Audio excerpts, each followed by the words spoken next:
I can't believe it. It was 3 years ago we had this dedication, and then I arrived here to start working on this job. Sometimes it seems like it's been 3 hours, and other times it seems like it's been 30 years. That was a great day, and this is a great day because we have a very, very special treasure out there. The marine waters off this coast are a tremendous asset to the community.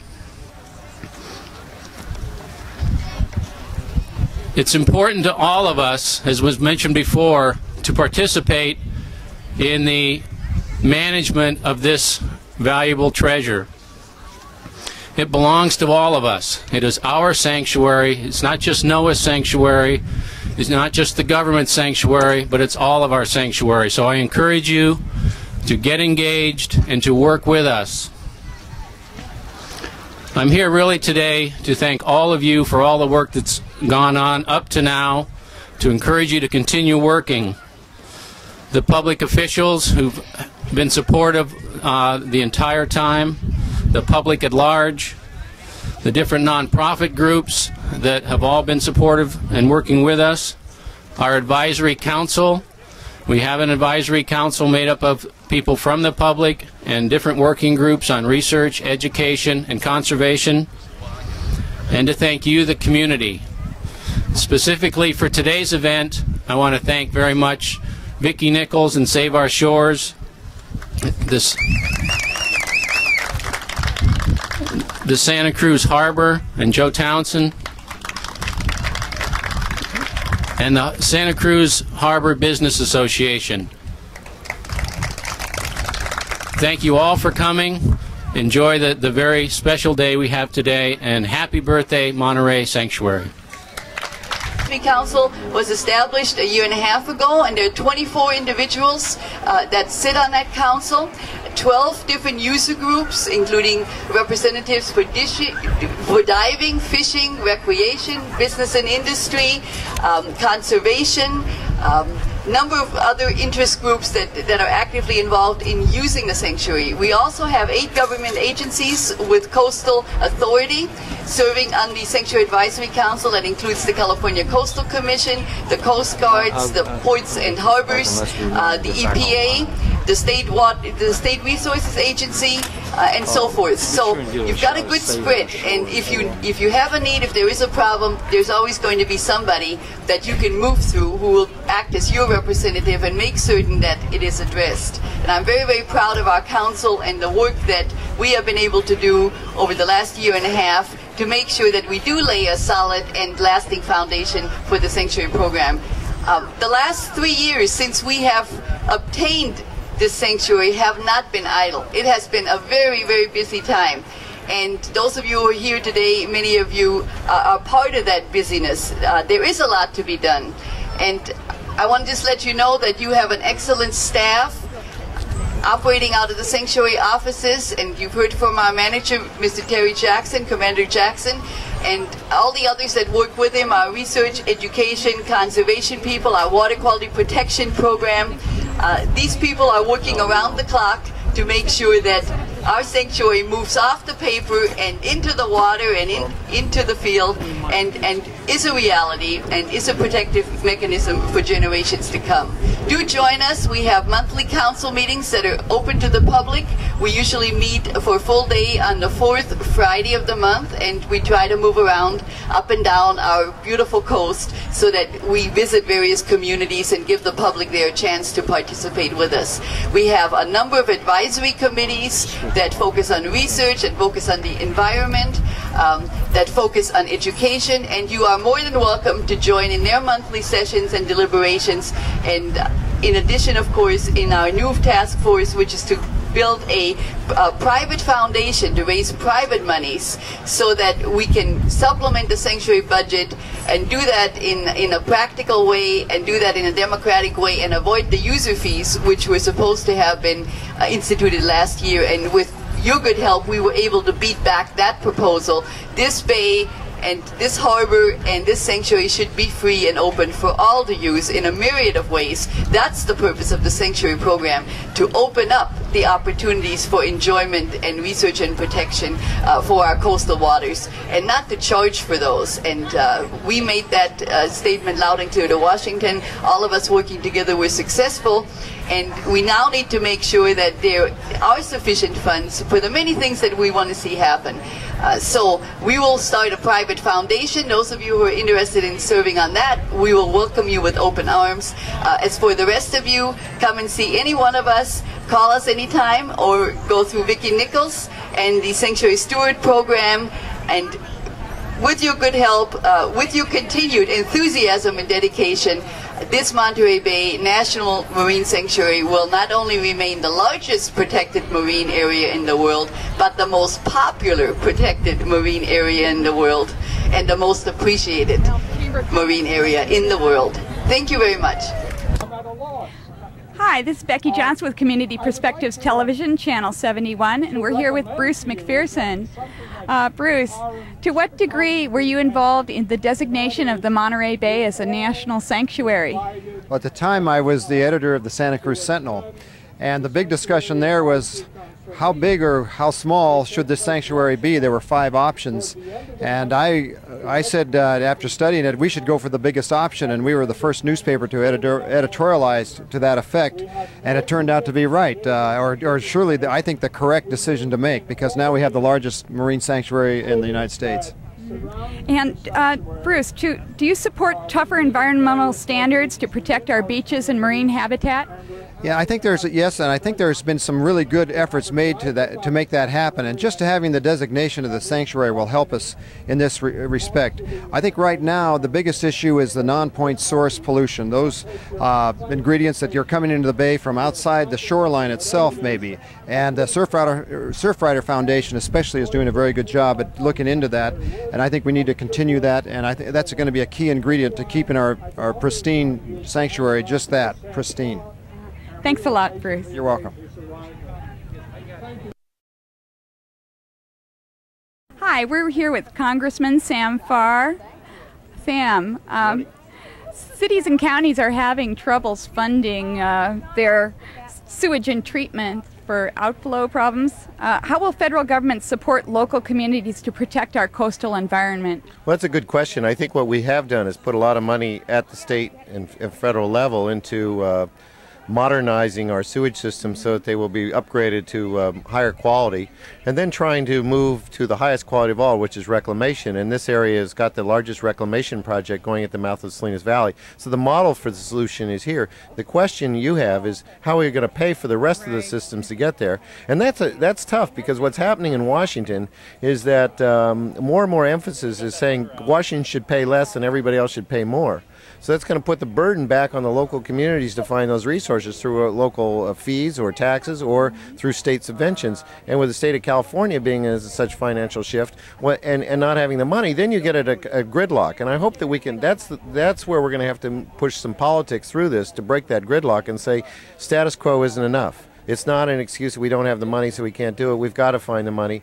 And that can be brought by petitioning Congress. I'm very supportive of these because I want to get to reclamation where every drop of water we humans use, can be reused. I mean, it's a recycling effort. The technology's there. And the question now is just getting the money in the right place to do it. I'm supportive. Let's work together. Thank you, Congressman Farr. Okay. Thank you.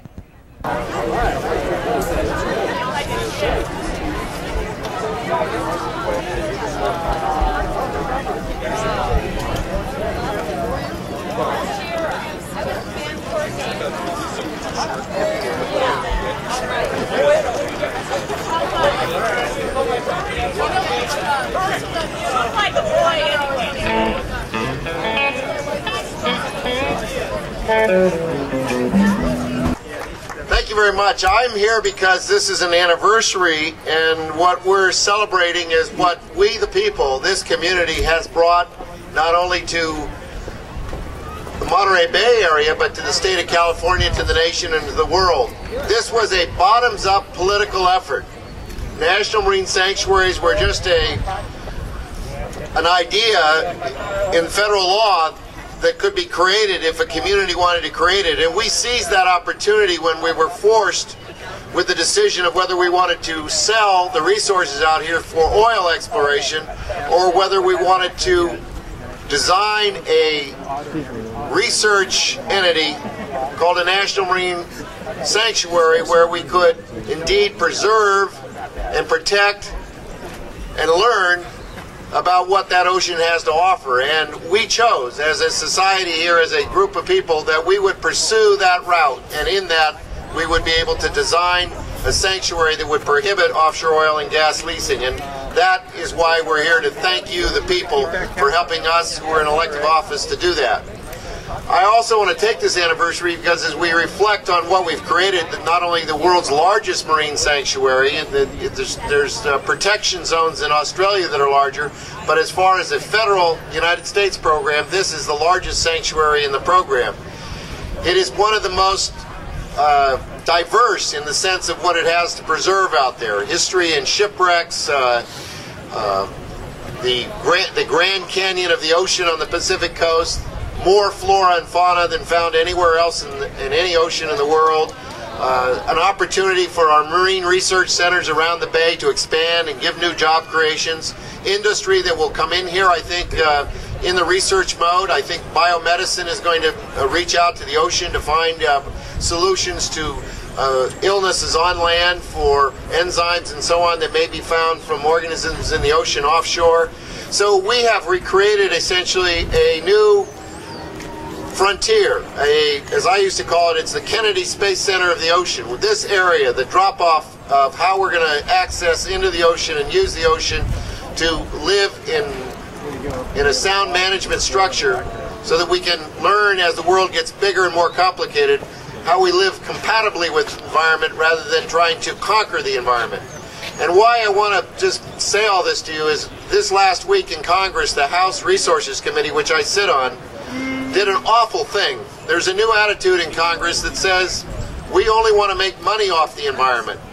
And if we can take the public resources and find a way to get that money, not to give back and to invest in creating more parks and more recreation, but we're going to just take that money from the selling of the environmental resources and put that in what they call lockbox so that it can't be spent, and that will help balance the federal budget. That will help cut the deficit. And that's exactly what the actions of the Resource Committee was this week in a partisan vote.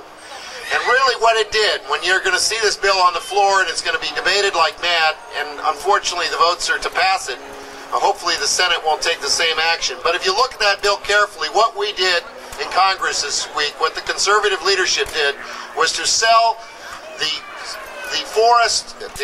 They sold the mountains to the ski resorts. Every ski resort that is on federal land now has the option to buy that land without competitive bidding. They then sold the rivers to the power companies. They sold the Arctic National Refuge to the oil companies to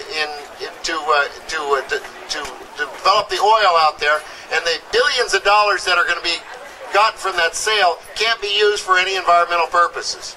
They turned around and gave mining companies easier access to federal lands for mining purposes at less cost. It went on even to allow the Indian lands in this country to be opened up for gambling. And so what you're seeing is a wholesale sale of the environment. And fortunately, what we've done here is we've done an ounce of prevention. We did that 3 years ago, and we're celebrating that today. The battle isn't over, but we've got to find ways in which we can develop long-range planning ability to protect land so that they won't all be consumed, won't all be cut down, won't all be dug up, won't all be commercialized, because we want the generations of the children that are here today, their children, their grandchildren, their great-grandchildren, to be able to enjoy the resources in this coastline that we have been fortunate to have. I want to thank you for helping begin the ability to do that. And I want to encourage you to participate in the process so that it can't be taken away from you. And that process, more than anything else, is the cheapest process in America. It's called registering to vote, and on election day, it's voting. Those two things can make a big, big difference. 1996 is an election year. You need to protect what we've created here today, and we can do that through the political process. Thank you for making that political process. Bring it to us, and hopefully we'll work together to preserve it for our children. Thank you very much.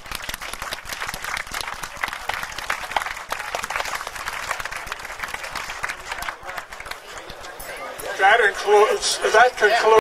Hi, we're here with Rusty Arias, who's a member of the Coastal Commission. Rusty, could you outline for us some of the difficulties with the Terrace Point project here in Santa Cruz? Well, I think there are a number of difficulties. I mean, development on that part of the Central Coast. Obviously, there's a lot of opposition. The property is owned by Wells Fargo Bank. Wells Fargo got the property through a foreclosure, and obviously through their analysis, they've determined that development is the best way and most profitable way for them to reclaim the investment that they have in that property. Many of the neighbors and I think community leaders in Santa Cruz do not agree. I'm concerned about the wetlands on the property. You know, 90% of the coastal wetlands have been lost, and there are other issues. There are traffic congestion issues. We had a hearing, not a hearing, but a public forum recently at the mobile home park in close proximity to Terrace Park, and many of the neighbors addressed some of those concerns and others. As a commissioner, it would be premature for me to take a position on Terrace Point. If I were to do that publicly, I could forfeit my vote on the commission. So you won't see me doing that. I'll try not to ask that of you then, Rusty. I share many of the concerns of the residents. Coastal wetlands are my #1 priority. I don't know that that area and the kind of development that they're proposing are compatible, but we have a process that they're now going through.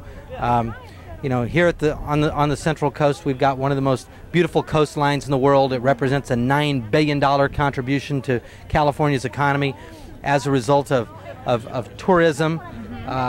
They're not making any more of this, and I think any decisions that are made on Terrace Point or on some of the other development projects that have been proposed, those are projects that we've got to weigh very, very carefully.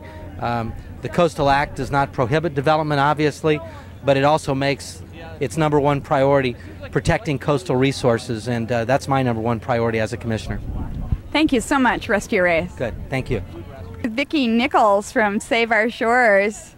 Vicki, what can local communities do to protect our waters from pollution, poaching, and overuse? Ooh, that's a mouthful. Well, certainly they can get involved just through their own actions. Initially, you want to not throw trash in the ocean, not throw it along the streets where it can end up into the marine environment. And you don't want to necessarily put pesticides or herbicides on your lawn, especially before rain. So there are things that you can do right in your own home without really going out of your way. As far as poaching goes, we already have regulations set up, so just abide by the regulations. And as far as overuse, basically pay attention to what's out there, know your own limits, and just be a good steward of the environment. Don't pick up the critters in the tide pools and dry them out. Just be conscientious, and I think a lot of common sense goes a long way when it comes to protecting the ocean and the coastal environment. Thank you, Vicki Nichols. Welcome.